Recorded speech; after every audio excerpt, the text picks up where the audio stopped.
Welcome back to the Middle East Breakdown on ME24. I'm Dan Feferman. In part two of my conversation with Ahmed Quraishi, we move into the aftermath of the Israel-Hamas war. We examine Hezbollah's defeat, Iran's loss of regional power, and the very different approaches to U.S. foreign policy under Presidents Trump, Obama, and Biden.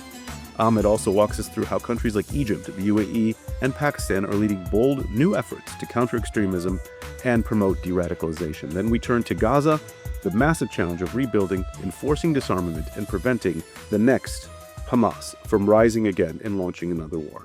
Let's dive in. Something interesting, and again, you're a longtime expert of radical Islam, jihadist groups. You've covered different conflicts and wars around the region. Hamas, from the way we see it here, and we had a talk last week with Ahmed Khatib, we had a X Space the other night, which included many experts on this issue. Hamas is a devout jihadist group. There is no way that do you see any way that they actually accepted or will accept the Trump plan, whose key tenets, and this is why Israel could accept it, that include the disarmament of Hamas and the stepping down of Hamas from power?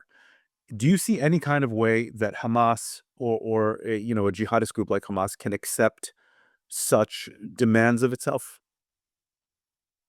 Yeah, with 100 years of an ideology that entrenched itself in this region called the Muslim Brotherhood, which was very powerful across the region, but it shrunk not in terms of its acceptance by the people, but it shrunk in terms of how much power it has and which countries it rules.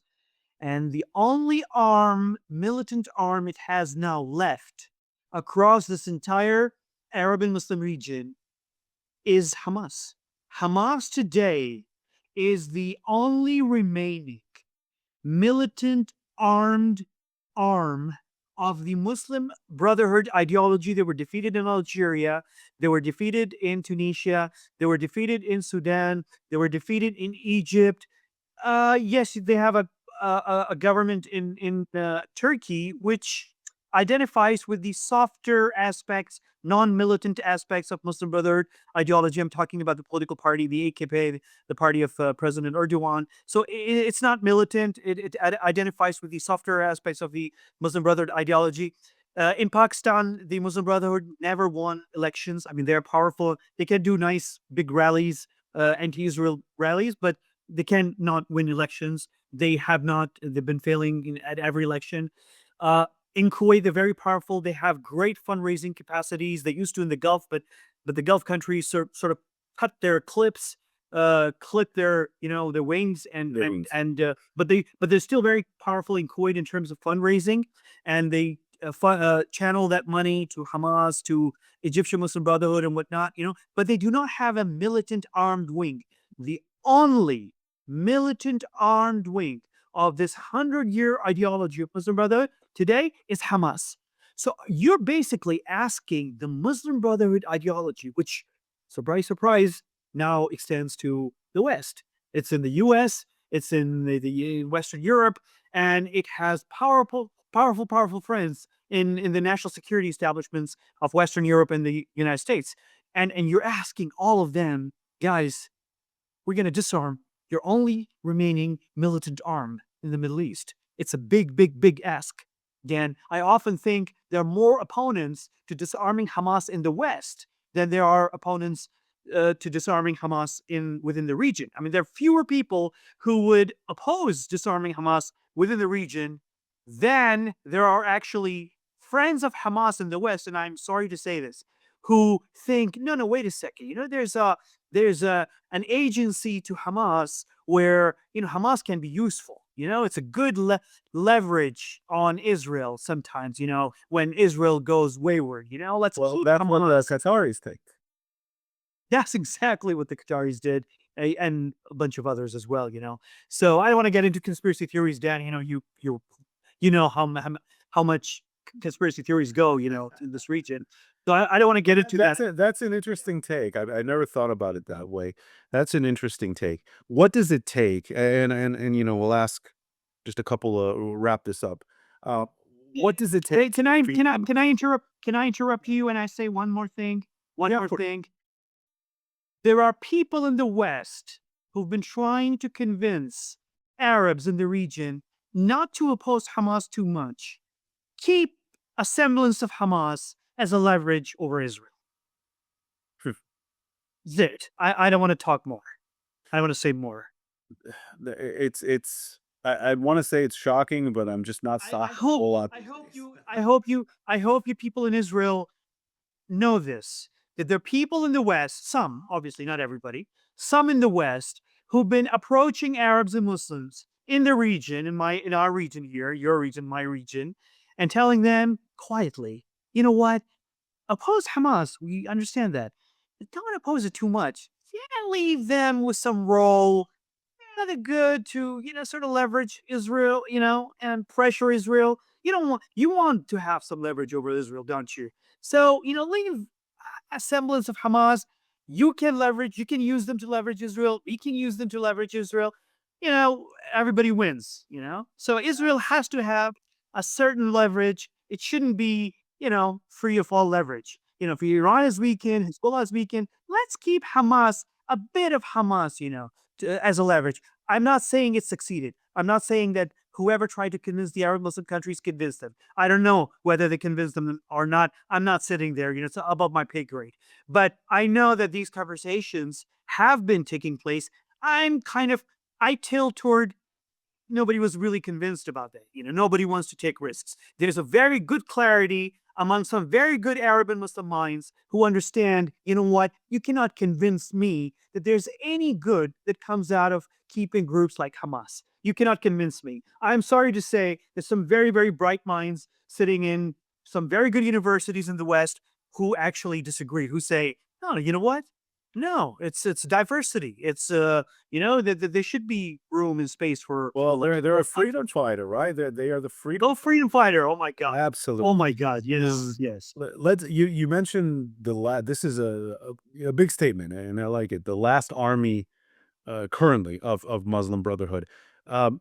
Take me for a second to the Iranian perspective here, because yes, Hamas is Sunni, yes, it's Muslim Brotherhood, but it's also was part of Iran's proxy ring of fire strategy against Israel, and one of the inadvertent um, consequences of starting this war that I think nobody expected. I don't think anyone in Israel expected it. That actually led to this Trump, plan, and what we could be on the verge of some kind of peace is that Hezbollah was destroyed. Assad fled, and we have a new Syria that is open to the idea of discussions with Israel.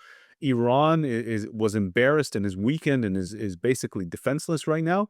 And the Houthis have been severely weakened. Just today, again, we're recording this on October 16th. Just today came out that the Houthi chief of staff was killed, or he just died from his wounds from the last Israeli airstrike on Yemen. They've been firing missiles nonstop at Israel since October 8th, and so we have the chance here for a new Middle East.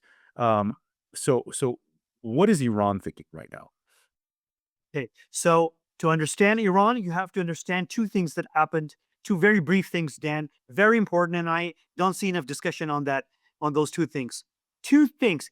The Khomeinists. The only reason Khomeinists have been successful is that they were very successful at hijacking the Shia Muslim community across the region.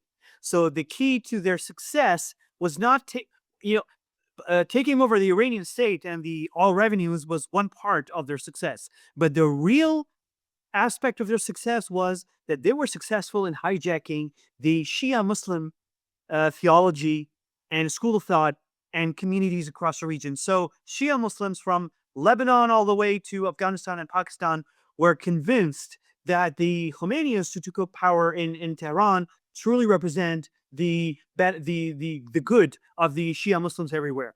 So that's why they were successful. There's one thing that Israel did, by the way, not one thing, sorry, two things that Israel did that after 45, I mean, come on, Dan, let's not underestimate what happened. Everybody tried to cut or undercut the power of the Khomeinists in Iran. Saddam Hussein fought for 8 years. He couldn't do it. Yes, he humiliated them to a great extent, but he couldn't really undercut them, that way. No one, Afghan Taliban in the first government back in the 1990s did have a very tense relationship with the Khomeinists in Iran, and they killed 8 Iranian diplomats at a Iranian consulate in Herat. Humiliation. Pakistan was supporting the Afghan Taliban against the Iranians at that time. They were humiliated, the Khomeinis, but not so much, the U.S. tried to humiliate them, but, couldn't really. Nobody humiliated the Khomeinis. Two things that Israel did over a span of less than a year changed everything. Just two things, Dan. One is, you'll tell me if I ask you, Dan, guess which is the first one. You'll say, well, I'm guessing assassinating Hassan Nasrallah, or the fight against Hezbollah, and I'll tell you no. It's the displacement for the first time in 1,000 years, the displacement of the entire Shia Muslim population of southern Lebanon.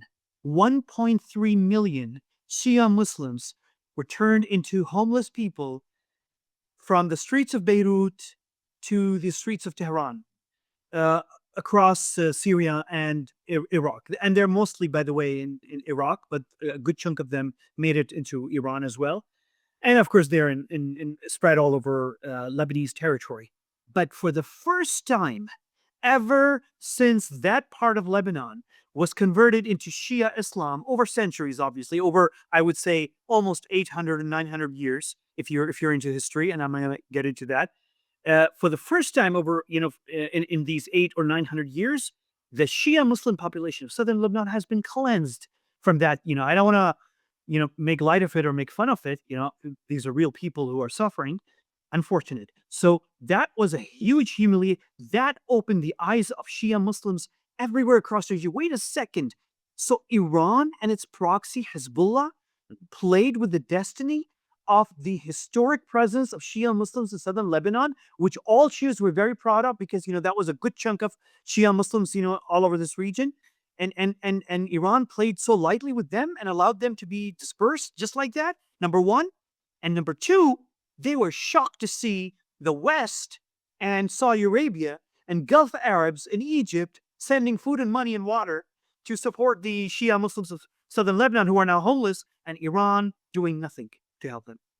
Wow. So everybody was busy. While everybody was busy with Gaza and Sinwar assassination, and of course the war with Iran and everything, everybody missed the story of the shift, the undercurrents in the power foundation of the Khomeinists of Iran, where Shia Muslims from Pakistan to Lebanon were like, wait a second. So Iran ditched the southern Lebanese Shia Muslims and did not even send them food, and the Saudis, the Sunnis, and the West are sending them food, and we're standing our sons to fight with IRGC militias in Iraq and Syria.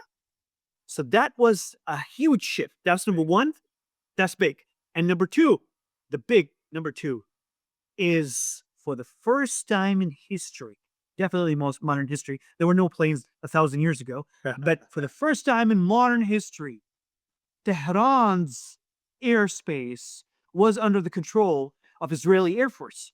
Completely. Never happened. Now, big. It's huge. Imagine the power base of the Khomeinists across the region saying, what? What? 11 days Israeli jets, fighter jets, are running around all over Tehran? And of course, all of them have somebody or the other studying, at a seminary, at a Shia seminary in Qom or somewhere around Tehran. And they're there and they know. So it's not just the media. They are getting firsthand information of what's happening, and they saw it. So these two things that Israel did, taking over the Tehran airspace, the breach, with a capital B, it's the breach and the displacement of the 1.3 million Shia Muslim Lebanese from southern Lebanon. These two things undercut the power of the Khomeinists to recruit from the region. Now, just to close this point, Wow. I want to tell you, the young Iranians had already stopped providing themselves for recruitment making themselves available to fight. Well, that's why they have to recruit from Pakistan, from Afghanistan, Exactly. from all this. So now the Khomeiniist of Tehran lost even this other base, the stream of fighters from Pakistan and Afghanistan and Bahrain and Kuwait and That's really interesting. And yeah. that's That's the undercurrent. So when you ask me your main question, when you ask me, what's happening with the Khomeinists, with Iran, after all of this, it's it's a no brainer, obviously, that they're at the weakest point, but they still retain. Dan, I mean, let's not kid ourselves. I'm sure, obviously, you know that you have military experience, and we're not kidding ourselves. They still have tremendous destructive powers. They do. They have. Nobody plays the sleeper cell game in the region the way the Khomeinis do. I'm not going to say the Iranians. I'll say the Khomeinis do. Nobody plays the sleeper cell game. Kind of. Well, no. Wait a second. I'm going to correct myself. Well, the Israelis also, the Mossad proved itself to be really very good at the sleeper cell game as well. Aaron Lee, after, yeah. After what we saw happen inside Iran, really, during the 11-day war. But also, let's not kid ourselves. I mean, jokes aside, the Khomeinists really have a very, very good handle grip over the sleeper cell game across the region. I can assure you, the Syrians, the president Ahmed al-Shara of Syria, Jolani, whatever you want to call him, they know very, very well that there are IRGC sleeper cells right now in Syria that can wreak havoc, and they did that in at some point, with what happened near the seaside, the Alabite regions, and the potential for civil war existed. Of course, the Syrians are sharper and smarter right now. They will not be drawn or misguided into a civil war, but it can happen. The sleeper cell game, we know in Pakistan that the Iranians are very good at, and we need to be very careful with that as well. And the Saudis know that as well. So I will not underestimate the capacity of, if they know that they have no option right now, the Khomeiniist of Iran, except to commit suicide. This will be their suicide option. The what is that? The Shamshan's option, or it's Shimshon, the Shimshon. Yeah, it's a Jewish. It's from the Jewish heritage. It's from the Israeli heritage. Yeah, in Arabic we call it Khayar Shimshon. Khayar Shimshon, which is the Shimshon's option, which is, I think, derived from the last temple in Jerusalem. well, he famously he's a strange prophet. He doesn't fit the mold of any other prophets. He's sort of a Hercules type mythological figure mixed in with the Jewish prophets, but he famously collapsed the I think it was a Philistine temple upon himself in order to take out To kill the enemy. the enemy.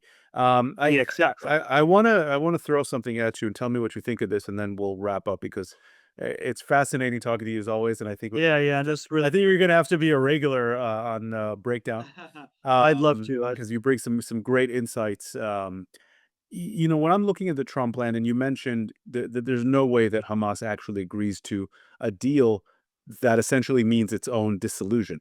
And we're already seeing, first of all, Hamas is brutally executing anyone it accuses of having collaborated, but also rival militias. Um, I'm seeing indications that Hamas might just change its name and try to fold into whatever new Palestinian security apparatus comes in. What's interesting here, and I was looking at the branding of the Trump, everything was peace, peace, peace in the Middle East, new era, peace, historic, etc. Except Hamas didn't really agree to this, right? If Hamas would have actually agreed to all the points of the Trump plan, it would be a historic peace, but they're not. And what dawned on me as I'm looking at all this is this was a plan that wasn't meant for Hamas. It was a plan to drive a huge wedge between the entire Arab and Muslim world, except Iran, and Hamas. Because until now, Hamas was trying to galvanize Arab and Muslim public opinion on its side. And what Trump did brilliantly here is finally figure out a formula that gets almost all of the Arab and Muslim world, including Pakistan, including Indonesia, begrudgingly the Qataris and the Turks, to all stand on the side of Israel as opposed to Hamas. And so Hamas is left out in the cold here. And I think that's the huge achievement of this plan, because what we have not had until now is we have not had any regional accountability and responsibility for Hamas. It's always been it's an Israeli problem. Israel has to make concessions. And for the first time, as I'm seeing it, it is a plan that says, no, no, no, no. This is not just an Israeli problem. This is a regional problem. Well, what do you think of that? So October 7 was an attack on the Palestinian state by Palestinians themselves. So we need to be very clear. This is this clarity exists on the Arab side. That October 7, people tell us, no, no, we're fighting because we want to do Palestinian self-determination. Excuse me. October 7 was an attack on the achievement of Palestinian state by Palestinians themselves who are opposed to a Palestinian. Hamas is against a two-state solution. Hamas believes there's no room for a Palestinian state and an Israeli state. Hamas believes that Israel has to be destroyed, Jews have to be killed, and there has to be a one state, not even a Palestinian state, Hamas state, an Islamist state. So they will fight the Palestinians, even if there's no Israel and there's a Palestinian state, they will fight the Palestinians and they will kill the Palestinians like they're doing right now with the executions, even if there's no Israel. So October, we need to drive this point, Dan. October 7 was an attack by the Palestinians on the Palestinian state. If you claim to support the Palestinians, you should oppose October 7 with everything you got, because that was an attack on the Palestinian state, not by the Israelis, not by the Israeli far right. It was an attack by the Palestinian extremists themselves. So that's number one.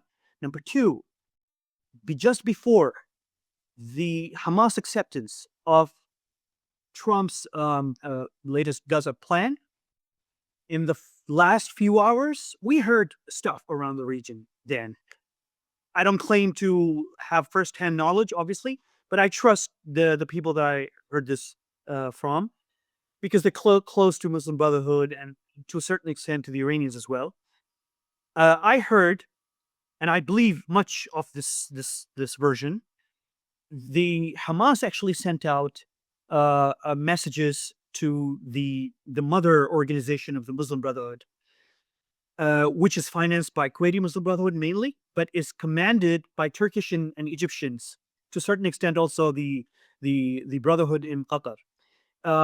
Sent a message to them, and also to Tehran. The message was, do you advise us to accept this and live to fight another day, or should we go for the final option? And we do have a final option.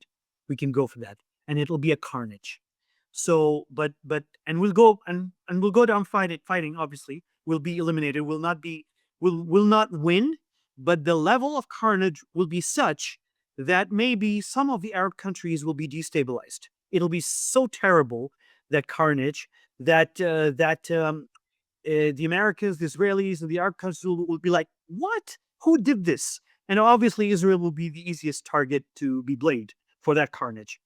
And we can do You're talking about what carnage? Because Hamas long ago lost the ability to inflict any more damage on Israel. Are you talking about carnage against the Palestinians in order to further Palestinians. Israel? Palestinians, yes, Palestinians. The your choice. You can either call them the useful idiots or the human shields. Because some of them, let's be very honest, Dan, unfortunately, and I tell my Palestinian friends, I would say half of Gaza are useful idiots, and the other half are Hamas. Who is supporting? Who is providing them their children to fight? Who was feeding their war machine? Who was feeding their ideological warfare ideas? Who was producing from their religious schools, which they call Islamic schools, producing vile killers, with violent ideologies, wrapped up in Islam. So the point is, they sent these messages, and here's what I heard. I heard, again, I heard this. I subscribe to some of parts of it. I'm not sure if all of it is right, because I don't have this information from any, firsthand sources. But a lot of us heard that the answer came both from Tehran, from the Khomeinists, and I call them, to make it easier, it's the Khomeinists and the Ikhwanists. Ikhwan al-Muslimin, which is the Muslim Brotherhood. The Arabic word is, the Arabic word for brotherhood is Ikhwan. So it's the Ikhwanists and the Khomeinists. The Khomeinists being the Shia jihadists who rule Iran. So the Khomeinists and the Ikhwanists basically sent back the message to Hamas to accept Trump's terms, live to fight another day, drag it, see what you can do. Let's see the options that we get, and let's play with those. Unbelievable. Deal the hand that we've been dealt. Deal with the hand that we've been dealt. So that's what happened. Now, so I was not surprised. So I'm not saying that I knew it. Obviously, I didn't know because I was hearing these things.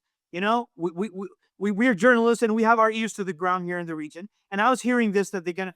So when Hamas accepted, a lot of people who follow these groups, and you're one of them, we were not surprised to see Hamas accepting it, and to live and fight another day.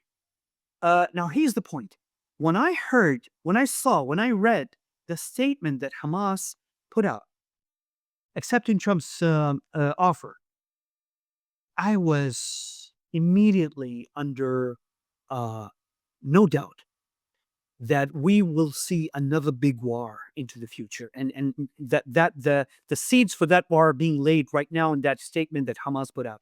Because in that statement, Hamas had given no indication that it has abandoned the position that actually divided the Palestinian population into two halves. One half that wants to coexist with Israel and live peacefully, and the other half that wants to eliminate Israel and kill all Jews and fight not just Israel, but also moderate countries, and also wants to fight moderate Palestinians. And let's not forget that the Hamas started Palestinian civil war back in 2007, 8, 9, 10, which would have consumed everybody had Israel, Jordan, and Egypt not stepped in and stopped it. But that's a topic for another day. So when I saw the statement by Hamas, not indicating that it has finally accepted Israel's right to exist and accept to coexist peacefully with Israel, it means Hamas has not abandoned its ideology. It will continue to divide Palestinians into two halves, one half accepting peaceful coexistence and the other half wanting to launch attacks on Israel similar to October 7. And that means the seeds for a future October 7 have already been sown, regardless of whatever we've seen happen at Sharm el-Sheikh. It only depends on, and I trust President Trump's pledge that we will not allow Hamas to not disarm. It will have to disarm, and if it doesn't, we will do it ourselves. Let's see how that is done, and let's see if the Arab and Muslim states that are committed to backing this plan will actually do it and will put their soldiers in harm's way and work on the ground with Israeli intelligence, with the IDF as well, without IDF getting involved directly, obviously, but with Israeli intelligence and Israeli information, because Israel obviously is the key stakeholder, and take out and end and disarm Hamas. Can that be really done? Let's see. But I'm really not. I have no doubt in my mind that the seeds for a future war are in place right now. Hamas has chosen to live to fight another day. This is the strategic choice of the Ikhwanists and the Khomeinists. It was communicated in the few hours before Hamas actually came out publicly and accepted President Trump's plan. They were told to accept, do not do the carnage part, live to fight another day. You are a great, despite losing 25,000, if the figure that President Trump quoted is correct, despite losing 25,000, Hamas can still, within that very small piece of land, the enclave that is, it can still blow up the entire Middle East. The entire plan of Trump, the entire plan of Saudi Arabia for 2030, the entire plan of the Arabs and the Israelis to coexist peacefully. This a small piece of land is the spark, and Hamas has the match, and it can, do it again all over if the disarming is not done properly. And that's why I really, I pray that Trump, that the Arabs, the Muslims, the Israel really do it this time because otherwise we're in for the long That's a very powerful statement. It's also an excellent metaphor to describe the absolutely outsized power that Hamas, it's as an agent of Ikhwan, as an agent of the Khomeinists of Iran, of the radical axis has. And that's really what it did with October 7th. I want to kind of end with this. You talked about disarmament as the key. Disarmament, I'll add a second step has to be de-radicalization. And here I'm looking at the Emiratis, I'm looking at the Saudis, who know how to de-radicalize. The Egyptians also, I think, know how to do it. But I've spent a lot of time in the UAE, as you have.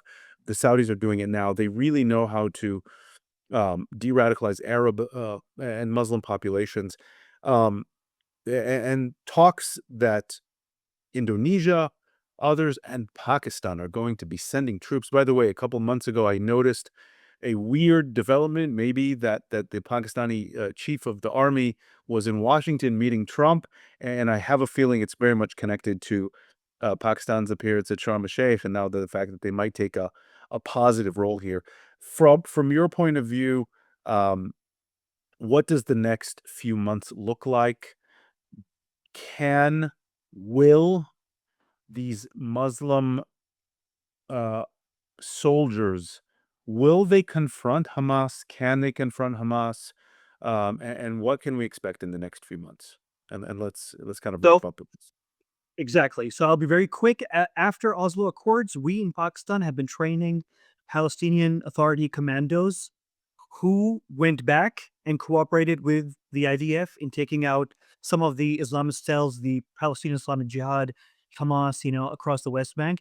So most of the, not all, but a good chunk, I would say even the largest chunk of the Palestinian commandos who have been both providing security to the Palestinian Authority, enforcing its whatever authority it has on whatever parts of West Bank, and who have been jointly working with IDF to take out the Palestinian extremists and Islamists, were Pakistani trained, by the way, and they were going from here.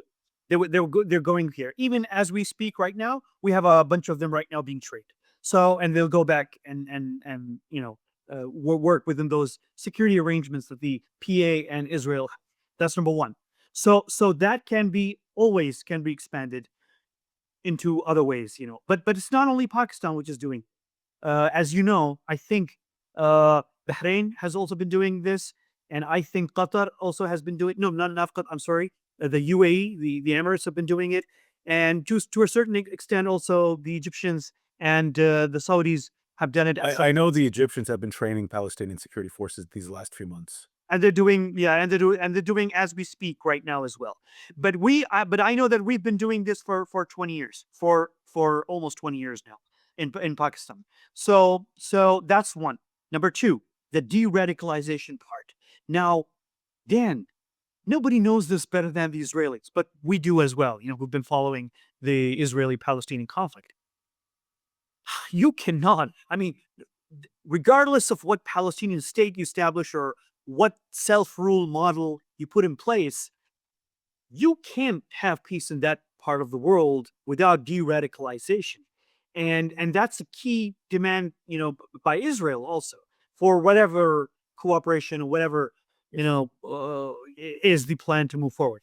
Now, who has the best and the most excellent experience in de-radicalization in this across the region? Of course, everybody does because everybody has been, doing something about this.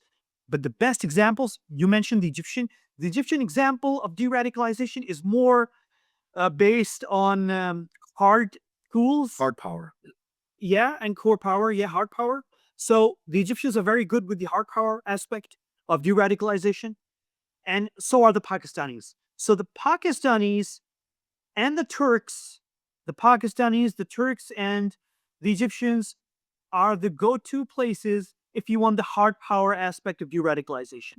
But for that, why go to these countries when you have the IDF, which is also as experienced in the hard tactics? So that's one. Now, the soft aspect of de-radicalization, which has been quite successful, by the way, is you can find it in four countries. obviously Saudi Arabia, the UAE, Malaysia, and Indonesia. Now, all four have different, I don't want to get into the academic aspect of it, but just to simplify it quickly, the Saudi example is a bit harsher, but a bit forceful, but very effective in de-radicalization. The Emirati is more, I think, is the sharpest, the best one, because they really took the effort to understand, to incorporate human psychology into Islamism, and sort of derive and new ways, and to de-radicalize people from different backgrounds. So there's a different way to de-radicalize a Sunni extremist who's a Salafist, or a Sunni extremist who's an Ikhwanist, and a different way to de-radicalize a Sunni, an extremist who was a Khomeiniist, for example. So the Emiratis are very good with these nuances. So they've been very good with that. So they are the go-to people if you want to apply that model in Gaza.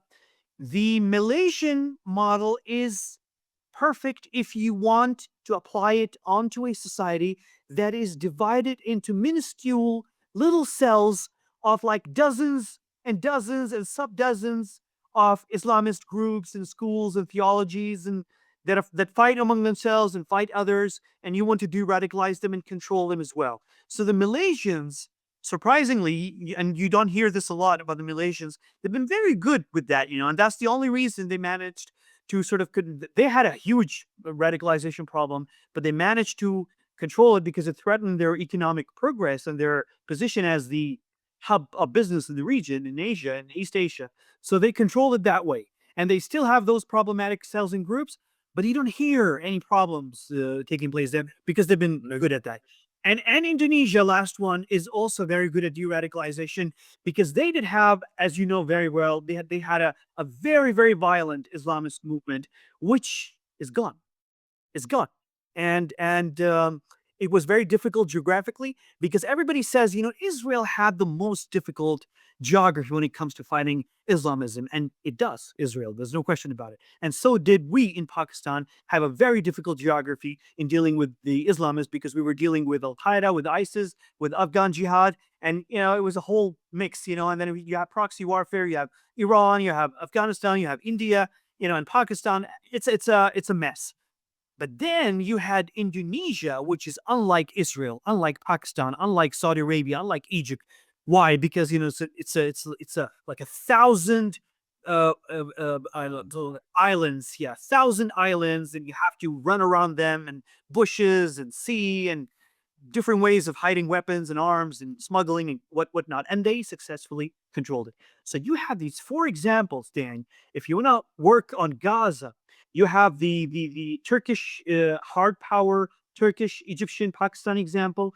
You have the mix of hard power and soft power, the Saudi. You have the Emirati, which is superb soft power de-radicalization across multiple Islamic schools of thought, and then you have the Malaysian and the Indonesian ones. So that's good news. And then of course I always forget nobody mentions them, but honestly, the Central Asian Muslim republics, the stands of Central Asia, the Azerbaijan and also Kazakhstan and Tajikistan and Uzbekistan, Kyrgyzstan, they have their own different unique experiences of de-radicalization, and they have been successful, although they've been more hard power than soft, de-radicalization, but they did it very successfully. I love the way the Azeris did it, the Azerbaijanis. So I think you're in good company in Israel and the United States. The Trump administration is in good company with these eight major countries. I wonder why Azerbaijan is not part of the eight nation, but these so they sharp. I think the Azeris. No, they were in Sharm el-Sheikh. No, they were in Sharm el-Sheikh, but they're not part of the declared eight nation states, which are mostly Arab with two non-Arab, which is Indonesia and Pakistan. But Azerbaijan is there to help when needed. So they don't have to be seen really. They don't need to be at every conference, but they're available. So the point is, Trump administration is in good company. I'm really glad, super psyched to see for the first time in the Arab-Israeli conflict, if you want to call it, the Palestinian-Israeli conflict, if you want to call it, or the Hamas-Israel conflict, if you want to call it, for the first time, you have all this intellectual power and political and diplomatic from Indonesia, from Malaysia, from Pakistan, from and obviously Turkey and Saudi Arabia and Emirates and Egypt and Jordan and all of them coming together to help President Trump succeed. And nobody says it openly, Dan, but everybody is actually helping Israel. All of these countries are coming forward and saying, you know what?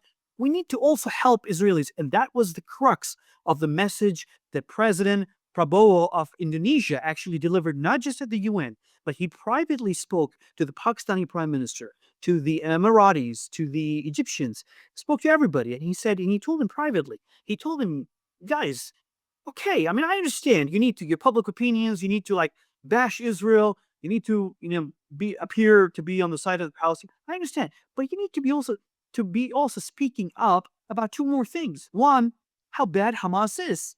That's not the model that we want. Number one, and number two, that Israel deserves security. They were attacked on October 7th. They did not attack. They were attacked, and their civilians were killed. So, no harm in saying Israel deserves also to be secure. Revolutionary idea. I mean, it's basic mathematics, but revolutionary for our part of the world. Brave guy, brave leader, the president of Indonesia, and brave leaders, by the way, the leaders of these 8 Arab and Muslim countries. And salute to President Trump, obviously, for pulling it off. And I have to say this, Dan. I know you Israelis, are too noisy, talk too much, make huge noise. And most of you hate Bibi, but I have to say this. Without Bibi, we would not have changed the course of history in our region. I know many of my Israeli friends disagree with me, but yeah, that's truth. But many Israelis, here's popular here. Yeah, I mean, I was talking to I talked to my Lebanese friends and Syrian friends, and they tell me privately, Ahmed, we should have a statue for Bibi in Beirut and Damascus without him. There's no way the Syrian Lebanon would have been freed. Come on, man. 45 years of indoctrination under Khomeini's ideology. 45. We would have had another 45 years, a whole 100 years of Khomeini's, I won't say Iranian control, Khomeini's control of over Lebanon and Syria had Bibi not defied criticism. I just can't imagine a politician in his shoes getting the kind of bad press he's getting from all over the world.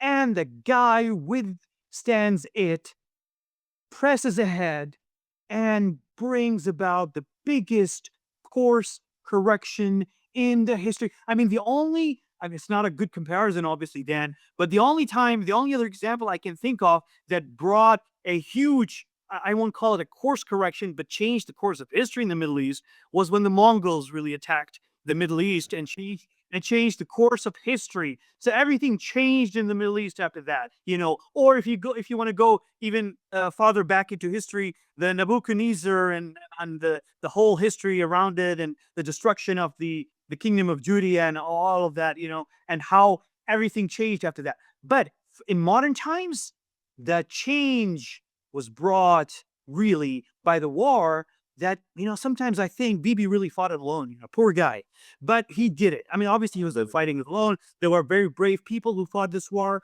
Obviously, a lot of credit goes to the people in IDF. I would say there were a lot of brave Iranians who risked their lives to help in achieving this victory.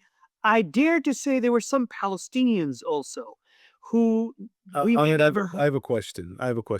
Lightning round, 10 seconds or less. Next, not one country, but give me the next 3 countries to join the Abraham Accords. In any way. And that's very undiplomatic, You gotta put me in very I have to Big Indonesia for next. I have to travel around the region, Dan, and the last thing I need is being pulled at the airport and being asked one question. Who exactly gave you the right to announce something that we were supposed to announce I'll let you. in our country. I'll let you off. Yeah, please. Thank you. Thank you. But I But I do hope the fact that you see new countries at the summit signing on is a huge sign of things to come. I'm actually, if last week's podcast left me a little more sober and kind of taking things with a grain of salt and not as hopeful. Your conversation actually y- kind of doing a zoom out, looking at big trends in the region, and then has left me quite hopeful for what's to come. Realizing who Hamas is still, and so I want to thank you, Ahmed Quraishi. which I want to leave you with one little gap because linked to your question about the three countries.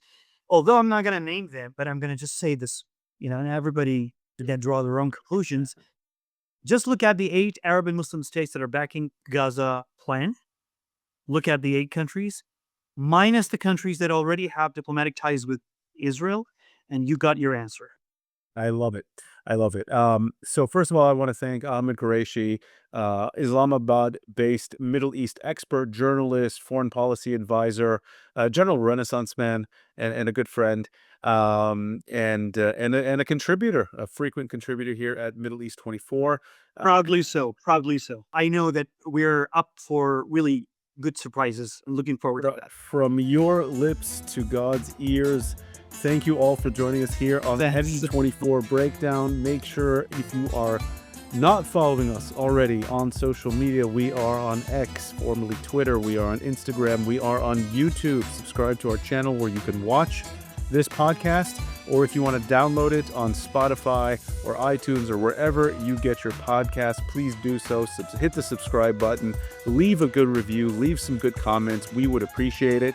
And if you want to sponsor a future episode, please reach out to us at ME24 Middle East 24.